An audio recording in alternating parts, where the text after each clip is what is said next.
जय श्री कृष्ण। स्वागत है आप सभी का मेरे एचएस भारद्वाज यूट्यूब चैनल पर। आज मैं आपको पुत्र प्राप्ति के लिए कुछ जानकारी दूंगा और मैं प्रत्येक वीडियो में आपको स्पष्ट तरीके से समझाता हूं, बिल्कुल साधारण भाषा में। आज फिर मैं आपको 4 ऐसी बातें बताऊंगा जो आपको पुत्र प्राप्ति के लिए ध्यान देनी है। और अगर ये आप 4 बातें ध्यान देते रहेंगे तो भगवान की कृपा से तो पुत्र होना ना होना ये तो ईश्वर के हाथ में। इंसान को सिर्फ कर्म करना है और जब कर्म करते हैं तो फल भगवान अवश्य देते हैं। सबसे पहले तो आप अपने दिमाग में ये निकाल दीजिए कि आपको पुत्र प्राप्ति होगी या ना होगी। जिनके भी 2 कन्याएं 1 कन्या है और उनको पुत्र चाहिए तो इन 4 बातों का विशेष ध्यान रखें। आज के समय में कन्या और पुत्र में कोई भेद नहीं है, दोनों समान हैं, अच्छे दोनों पढ़ लिख के ऊंची पोस्टों पर पहुंचते हैं। और बहुत से कार्य तो ऐसे होते हैं जो पुत्र नहीं कर पाते, वो पुत्री या कन्या करती हैं, माँ बाप का गर्व ऊंचा करती हैं। लेकिन वंश वृद्धि के लिए जो भगवान ने नियम बनाए हैं उनके लिए पुत्र की आवश्यकता भी होती है। अब मैं आपको 4 चीजें बताऊंगा। सबसे पहला, जब भी आप पुत्र प्राप्ति के लिए सोच रहे हैं तो 1 महीने पहले से ही तामसिक चीजें खाना बिल्कुल बंद कर दो। अगर आप मीट मांस खाते हैं, खट्टी चीजें खाते हैं, मसालेदार चीजें खाते हैं तो वो आप बिल्कुल बंद कर दो।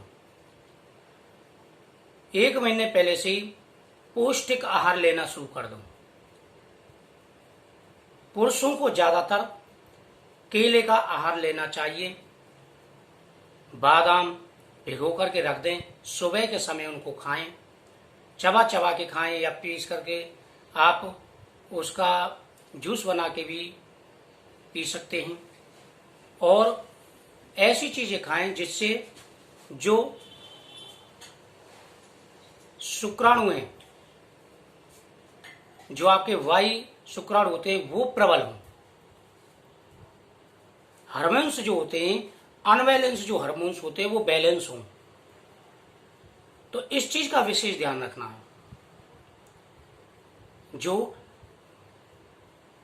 स्थिति होती है, यानी जब हम रिलेशन बनाते हैं तो उस समय पे एक्स वाई ये दोनों मिलना जरूरी है।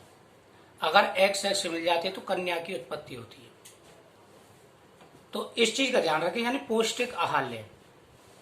दूसरा, सम तिथि और सम दिन का आपको विशेष ध्यान रखना है।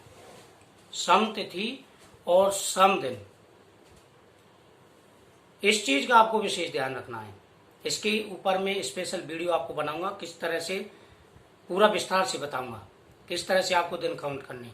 क्योंकि मैं वीडियो डालता हूं फिर आप कमेंट करते हो कि हमें दिन निकाल के दीजिए। मैं सबके दिन नहीं निकाल सकता, बहुत सारे कमेंट होते हैं और भी काम होते हैं मुझ पर।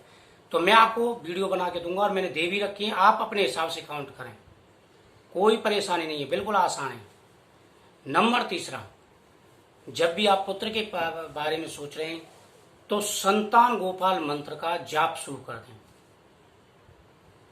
भगवान लड्डू गोपाल यानी बाल गोपाल का जो स्वरूप होता है उसकी पूजा शुरू कर दें। ये बहुत ही महत्वपूर्ण होता है। आप उनको पुत्र रूप में माने, उनकी सेवा पूजा करें, उनसे आराधना करें, विनती करें और हर चीज का ध्यान रखें, उनका खान पीन का, हर चीज का। जैसे आप बच्चे का ध्यान रखते हैं उसी प्रकार से आप उनका ध्यान रखें। और सुबह के समय उनके सामने बैठ करके देवकी सुत गोविंदम वासुदेवम जगतपते देही में तनम कृष्णम त्वामहम शरणम गतः, ये संतान गोपाल मंत्र का आपको पाठ करना है। नंबर 4,